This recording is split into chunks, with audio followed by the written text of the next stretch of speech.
এই যে ডাকসুর প্যানেল এখনো জাতীয়তাবাদী ছাত্রদল কর্তৃক যে সমর্থিত যে প্যানেল হবেন সেই প্যানেল এখনো ঠিক হয় নাই, সেটা নাকি তাদের নেতা তারেক রহমান ঠিক করবেন। আমরা খুবই হতাশা, ক্রোধ এবং ঘৃণা নিয়ে দেখছি একটি বিশ্ববিদ্যালয় প্রশাসন একই সঙ্গে দুইটি গণহত্যাকারী সংগঠনকে একই সঙ্গে পুনর্বাসন এবং লালন পালনের এজেন্ডা নিয়ে। এখন আমরা যখন একটা জোটে যাব, আমি যদি সংখ্যাটা একজন হই এবং তাদের সংখ্যাটা যদি 10 জন হয়, তাহলে সেক্ষেত্রে আমি মনে করি এখানে সমান সমান একটা জিনিস থাকবে। সেই জায়গা থেকে দাবি দেওয়া, আমি কতটা ফ্রিডম পাবো, আমি কতটা কথা বলতে পারবো, সেই জিনিসটা আমি তাদের থেকে আশা করি অনুমতি নেওয়া লাগবে না। ডাকসু নির্বাচনকে ঘিরে জমে উঠেছে ঢাকা বিশ্ববিদ্যালয়ের ছাত্র রাজনীতি। নানান মতাদর্শের ছাত্র সংগঠনগুলো তাদের প্যানেল এবং প্রার্থীর নাম ঘোষণার মধ্য দিয়ে নির্বাচনী আমেজকে রাঙিয়ে তুলছেন। পাশাপাশি চলমান রয়েছে একে অপরের প্রতি নানা অভিযোগ অনুযোগের বিষয়টি। নির্বাচনকে সামনে রেখে নির্বাচনী প্যানেল ঘোষণায় চমক দেখিয়েছে ইসলামী ছাত্র শিবির। শিবির ঘোষিত এই প্যানেল রয়েছে প্রায় সকল মতাদর্শের শিক্ষার্থীদের অংশগ্রহণ। নারী নেতৃত্ব কিংবা রাজনীতিতে নারীর ক্ষমতায়ন প্রসঙ্গে নানান সময়ই প্রশ্নের সম্মুখীন হতে হয় ছাত্র শিবিরকে। ডাকসু সামনে রেখে এই জায়গায় বেশ চমক দেখিয়েছে সংগঠনটি। প্রথমে ভিপি, জিএস এবং এজিএস এর নাম ঘোষণার পরেই সংগঠনটির ঢাবি সভাপতি এস.এম. ফরহাদ পরিচয় করিয়ে দেন এক নারী শিক্ষার্থীকে। ফাতিমা তাসনিম জুমা, তিনি আমাদের রিভলিউশন ওয়ার এন্ড ডেমোক্রেটিক মুভমেন্টে প্রতিনিধিত্ব করবেন। Common room, reading room and cafeteria এই পোস্টে যিনি প্রতিনিধিত্ব করবেন তিনি হচ্ছে উম্মে সালমা। RICL TMX, যুগের পর যুগ স্থাপনা থাকে মজবুত। এখানে আরেকটি বিষয় আলাদা মাত্রা যোগায়। শিবিরের প্যানেল থেকে নির্বাচনে অংশ নিতে যাওয়া নারী শিক্ষার্থী ফাতিমা তাসনিম ঝুমা লড়বেন মুক্তিযুদ্ধ ও গণতান্ত্রিক আন্দোলন সম্পাদক পদে। অর্থাৎ একই সাথে পদের নাম এবং প্রার্থীর দ্বারা চমকপ্রদ একটি রাজনৈতিক কৌশল দেখালো শিবির, তা বলাই যায়। শিবিরের প্যানেলে আসার কারণ জানতে চাইলে নারী শিক্ষার্থী ফাতিমা তাসনিম ঝুমা জানান, জুলাইয়ের আন্দোলনকারীরা গুরুত্ব পাওয়ায় তিনি এই সংগঠনের প্যানেলকে বেছে নিয়েছেন। সেই সাথে জুলাই অভ্যুত্থান এবং মুক্তিযুদ্ধ নিয়েও তার কাজের আগ্রহ প্রকাশ করেন। জুলাই অভ্যুত্থানে যারা অংশগ্রহণ করেছে, অবদান রেখেছে, তাদেরকে প্রায়োরিটি দেওয়া হয়েছে এবং তাদেরকে নিয়ে সম্মিলিতভাবে একটা জোট করা হয়েছে। এবং আমি যে পদের জন্য লড়ছি, মুক্তিযুদ্ধ এবং গণতান্ত্রিক আন্দোলন, এই পদে লড়ার আমার আসলে আকাঙ্ক্ষা এটাই, যাতে জুলাই নিয়ে কাজ করতে পারি। আমি যেহেতু সেই জুলাই থেকেই মাঠে আছি এবং আমার ইচ্ছা যে মুক্তিযুদ্ধ, বাংলাদেশের জুলাই আন্দোলন এবং সকল আন্দোলনগুলো সেগুলোকে মেইনস্ট্রিম করে তোলা, সেগুলোকে সেলিব্রেট করা, এবং এই জায়গা থেকে আমার এই যে কোন সংগঠন প্রতিনিধিত্ব করছেন? আমি আসলে সংগঠনের প্রতিনিধি হিসেবে আসিনি, সেজন্য বলতে চাইছি না। আমি এখানে এজ অ্যান ইন্ডিভিজুয়াল ক্যাম্পাসের অ্যাক্টিভিস্ট হিসেবে। নাম পরিচয়? ফাতিমা তাসনিম জুমা, আমি মুক্তিযুদ্ধ এবং গণতান্ত্রিক আন্দোলন বিষয়ক সম্পাদকের জন্য লড়ছি। ডাকসু নির্বাচনের সবার আগে ঘোষিত শিবিরের এই প্যানেলে রয়েছে সর্বমিত্র চাকমা নামে একজন আদিবাসী প্রার্থী। আদিবাসী ও অনগ্রসর জনগোষ্ঠীকে নিয়ে কাজ করা এই ছাত্রনেতা শিবিরের প্যানেলে থাকায় নানাবিধ সমালোচনার মুখে পড়তে হয় তাকে। তবে তিনি জানালেন, ভিন্ন মতাদর্শের সাথে একসাথে কাজ করার অভিপ্রায়কে যারা গ্রহণ করতে পারছে না তারাই সমালোচনা করছেন। এটা হচ্ছে তারা হয়তোবা এখানে যে বিষয়টা, আমি একজন চাকমা সম্প্রদায়ের, কিন্তু আমি চাকমা সম্প্রদায়ের জিনিসটা ওইভাবে আমি হাইলাইট করছি না। আমি তো আসলে এখানে আর 10 জন স্টুডেন্টের মধ্যে একজন স্টুডেন্ট। এখন সেই জায়গা থেকে তারা এখানে ভিন্ন মতাদর্শের একটা ভিন্ন মতাদর্শের একটা মানুষ কিছু ভিন্ন মতাদর্শের মানুষের সাথে মিলেমিশে কাজ করবে, সেই জিনিসটা তার মেনে নিতে পারছে না।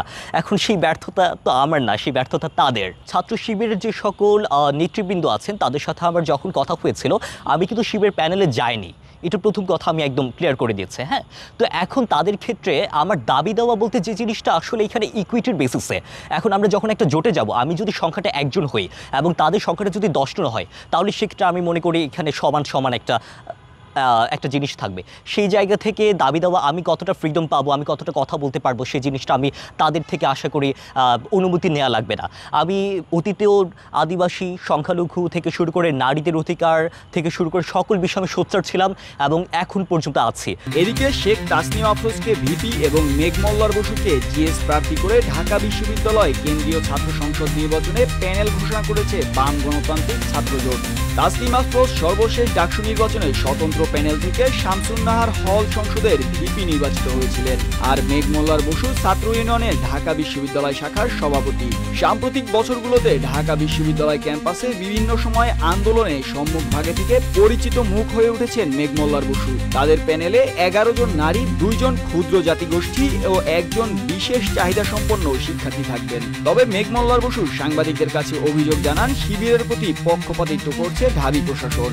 আমরা খুবই হতাশা, ক্রোধ এবং ঘৃণা নিয়ে দেখছি একটি বিশ্ববিদ্যালয় প্রশাসন একই সঙ্গে 2টি গণহত্যাকারী সংগঠনকে একই সঙ্গে পুনর্বাসন এবং লালন পালনের এজেন্ডা নিয়ে একদিকে আমরা যখন দেখছি সাবেক ছাত্রলীগার সাদিক কায়েম এবং SM ফরহাদের নেতৃত্বে ছাত্র শিবিরের আপনার সমন্বিত প্যানেল এখানে ফর্ম তুলছে, ঠিক একই সময় আমরা দেখছি যে জুলিয়াস সিজার তালুকদারের মতো মানুষ যারা কিনা আওয়ামী লীগ আমলে আপনার বিভিন্ন রকম নিপীড়নের সঙ্গে যুক্ত ছিল, SM হলের শিক্ষার্থীদের ত্রাস ছিল, আমাদের পাশে ইমিয়াপা দাঁড়িয়ে আছেন, ইমিয়াপাকে লাঞ্ছিত করার কাজ যিনি করেছেন সেই যে জুলিয়াস সিজার তালুকদার, সেই জুলিয়াস সিজার তালুকদারদেরকেও পুনর্বাসিত করার চেষ্টা। আমরা বলতে চাই বাংলাদেশের রাজনীতিতে 2টি যে গণহত্যাকারী শক্তি এরা পরস্পরকে টিকিয়ে রাখে এবং পরস্পরের জন্য মানে পরস্পরের এক্সিস্টেন্স বা অস্তিত্বের পক্ষে যুক্তি পুনরুৎপাদন করে। শুধু নির্বাচন কমিশন না, বিশ্ববিদ্যালয় প্রশাসনের আমরা ছাত্র শিবিরের প্রতি এক ধরনের অনুরক্তি এবং তাদেরকে বিভিন্নভাবে তাদের পক্ষপাত করার যে প্রবণতা, সে প্রবণতা স্পষ্ট। সে প্রবণতার কথা আমরা গণমাধ্যমগুলিতে আগেও বলেছি, কিন্তু সেই জন্য আমরা নির্বাচন থেকে পিছপা হব না। আমরা এই প্রতিবন্ধকতা সত্ত্বেও আমরা যারা বাংলাদেশের গণতান্ত্রিক শক্তি তাদের কখনোই আমরা লেভেল প্লেইং ফিল্ড পাই নাই কোথাও। এখানে যে টাকার ছড়াছড়ি, এখানে যে মাসেল পাওয়ারের ছড়াছড়ি, সেখানে আমরা তুচ্ছ নগণ্য, কিন্তু আমাদের কাছে জনগণের শক্তি আছে। আমরা সেই জনগণের শক্তিতে ক্ষমতায়িত হয়ে আমরা এই লড়াই লড়বো। আমরা আমাদের এদিকে ডাকসুকে ঘিরে ছাত্রদল এখনো তাদের পূর্ণাঙ্গ প্যানেল ঘোষণা করেনি। তারা জানিয়েছে এ ব্যাপারে সিদ্ধান্ত আসবে তারেক রহমানের কাছ থেকে। পূর্ণাঙ্গ কমিটি না দিলেও মনোনয়নপত্র সংগ্রহ করতে গিয়েই সমালোচনার মুখে পড়েছে ছাত্রদল। জুলাই আন্দোলনের সমন্বয়ক এবং বর্তমান বাংলাদেশ গণতান্ত্রিক ছাত্র সংসদ বাগছাসের আহ্বায়ক আব্দুল কাদের এই ছাত্রদলের প্যানেল তারেক রহমানের থেকে আসার বিষয়টি নিয়ে উদ্বেগ প্রকাশ করেন। এই যে ডাকসুর প্যানেল এখনো জাতীয়তাবাদী ছাত্রদল কর্তৃক যে সমর্থিত যে প্যানেল হবে, সেই প্যানেল এখনো ঠিক হয় নাই, সেটা নাকি তাদের নেতা তারেক রহমান ঠিক করবেন।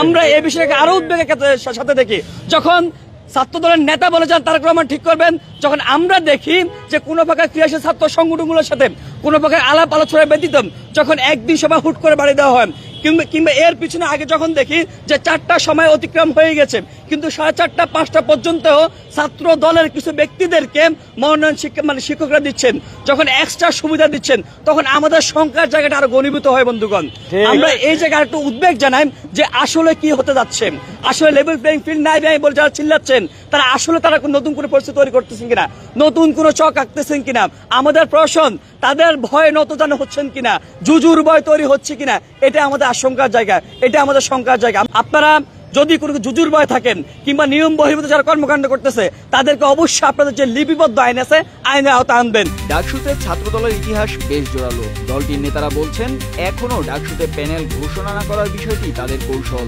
ডাকসুকে ঘিরে কৌশলী হতে হবে সকল ছাত্র সংগঠনকে। সব মিলিয়ে কারা মন জোগাতে পারবে শিক্ষার্থীদের তা জানিয়ে দেবে নির্বাচনের ব্যালট পেপার। ডেস্ক রিপোর্ট, রূপালী বাংলাদেশ।